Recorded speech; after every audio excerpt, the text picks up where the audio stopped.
Like, alright? Here we go. You ready?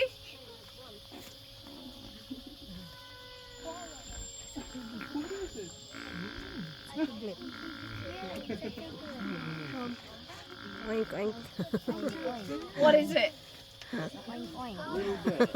Little bear? I reckon it sounds like a pig.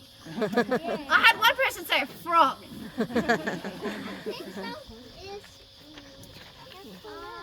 What do you think? Oh, here we go. Wow, I turned down my radio. They always choose the worst times to talk over me. Here we go. Oh, there's his head.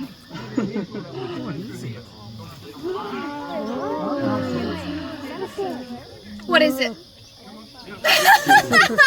You're all still like, it's cute, but I don't know what it is.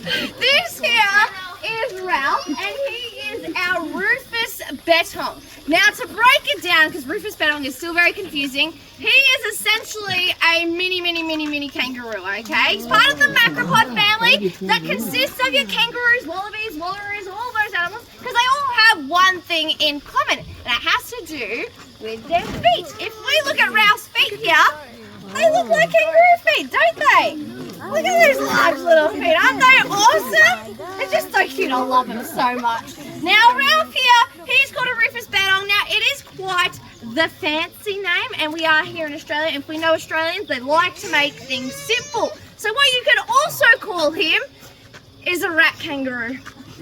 Okay, that's how simple we are. If you get stuck and you go, I don't know what it is, he's about the size of a rat and he's essentially a mini kangaroo. So rat kangaroo works just as fine as well, okay?